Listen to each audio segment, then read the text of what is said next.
Assalamualaikum warahmatullahi wabarakatuh. Hai semua, perkenalkan nama saya Dinar Aulia Sakib dari kelas 8D absen 10. Hari ini saya akan meresensikan novel yang berjudul The Seven Wings of Sinners atau disebut juga 7 Sayap Pendosa. The Seven Wings of Sinners ini ditulis oleh Gianara dan diterbitkan oleh PT Akad Media Cakrawala pada bulan April tahun 2024. Tebal bukunya yaitu 292 halaman. The Seven Wings of Sinners bertemakan misteri dan thriller. Novel ini berfokus pada tokoh utama dan para temannya yang berusaha memecahkan kasus pembunuhan terhadap beberapa orang yang jasadnya ditemukan di area sekolah SMA Garuda Muda. Hal tersebut dipicu karena kematian para korban dengan kondisi yang mengenaskan dan tidak wajar. Selain itu, muncul juga beberapa kasus misteri yang bermunculan di sekolah SMA Garuda Muda. Buku ini juga menyongsongkan tema persahabatan, pengorbanan, dan kasih sayang yang kental yang terlihat dari kekompakan tokoh dengan teman-temannya dalam memecahkan kasus-kasus tersebut. Cerita ini dimulai dengan Ilham yang dipindahkan ke SMA Garuda Muda di Jakarta setelah kematian ayahnya. Ibunya yang dipindah tugaskan ke Jakarta tidak mempercayai Ilham untuk tinggal sendiri, sehingga ia meninggalkan kakaknya, Julian, di Bandung. Untuk beradaptasi, Ilham bergabung dengan klub pramuka yang terkenal di sekolah tersebut dan bertemu dengan 6 temannya, yaitu Eja, Mahir, Fadli, Zidan, Hersa, dan Ryan. Teman-temannya tersebut mengajak Ilham untuk bergabung memeriahkan acara HUT sekolah yang sebentar lagi akan diadakan. Dan klub pramuka SMA Garuda tersebut disuruh oleh kepala sekolah untuk ikut berpartisipasi dalam acara tersebut. Suatu hari, saat menunggu ibunya selesai rapat wali murid, Ilham menemukan ibunya tewas di kelas dengan luka di dadanya. Ilham pun kembali ke Bandung untuk bergabung dalam duka bersama kakaknya, Julian. Setelah kematian ibu Ilham, semakin banyak kasus yang bermunculan di SMA Garuda Muda. Kasus-kasus ini baik dikaitkan oleh sang kepala sekolah. Hal tersebut membuat ketujuh anak itu membentuk sebuah kelompok yang disebut dengan 7 Sayap Pendosa.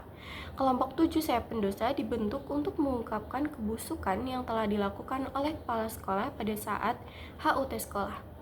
Namun, perjalanan yang dilalui oleh kelompok tersebut tidaklah berjalan dengan halus. Di tengah perjalanan yang dilalui oleh 7 Sayap Pendosa tersebut, muncul seseorang yang menghalangi investigasi mereka mengenai kasus-kasus yang terjadi di sekolah mereka. Ketika pertama kali melihat buku ini, pembaca akan tertarik pada sampul yang bergambarkan kupu-kupu dengan gambar 7 bayangan orang di bagian sayap sebelah kanan. Kupu-kupu ini juga terlilit dengan sebuah tali dengan meneteskan darah. Gambar kupu-kupu di sampul ini menggambarkan isi yang disampaikan dalam buku, di mana terdapat sebuah bangkai kupu-kupu di setiap jasad korban yang diselidiki oleh Ilham dan ke-6 temannya yang menamainya 7 Sayap Pendosa. Karakter-karakter dalam novel ini digambarkan dengan baik. Masing-masing memiliki kepribadian unik dan latar belakang yang kompleks. Interaksi antara anggota kelompok menambahkan dinamika cerita dan menciptakan ketegangan yang menarik saat mereka menghadapi berbagai rintangan dalam penyelidikan mereka. Alur cerita Seven Wings of Sinners ditandai dengan plot twist yang mengejutkan dan perkembangan cerita yang cepat. Novel ini ditulis dengan sudut pandang orang ketiga yang memungkinkan membaca untuk melihat berbagai karakter. Pendekatan ini memberikan keleluasaan bagi penulis untuk mengeksplorasi pikiran dan perasaan masing-masing anggota kelompok tanpa terikat pada satu karakter saja. Novel ini memiliki keunggulan dengan adanya gabungan elemen misteri dan thriller dengan plot yang penuh intrik. Membaca akan terus penasaran berkat banyaknya plot twist yang mengejutkan sepanjang cerita. Setiap karakter Seven Wings of Sinners memiliki latar belakang dan motivasi yang mendalam membuat mereka terasa nyata. Dinamika antara karakter juga menambah kedalaman cerita. Tetapi, meskipun alur cerita menarik, beberapa bagian mungkin terlalu panjang dan bertele-tele bagi sebagian pembaca, yang dapat mengurangi ketegangan di tengah cerita. Adanya kesalahan cetak dan variasi ukuran font yang tidak konsisten, yang dapat mengganggu pengalaman pembaca.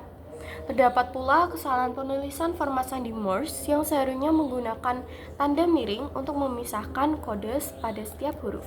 Penulisan buku ini yang menggunakan bahasa gaul, penggunaan tema persahabatan, pengembangan karakter yang mendalam, dan dinamika interpersonal di antara remaja membuat buku ini cocok dibaca oleh remaja dan pemuda. Selain itu, penyajian plot yang penuh intrik, ketegangan, dan elemen investigasi cocok dibaca oleh para penggemar buku yang bertema thriller. Dengan elemen-elemen ini, The Seven Ways of Sinners menawarkan pengalaman membaca yang menarik bagi remaja dan penggemar thriller. Kadang, dalam mendidik seorang anak, cara kekerasan bukanlah sebuah jawaban. Kekerasan tersebut hanya akan membentuk karakter buruk pada seorang anak. Sekian video resensi yang telah saya buat, kurang lebihnya mohon maaf. Wassalamualaikum warahmatullahi wabarakatuh.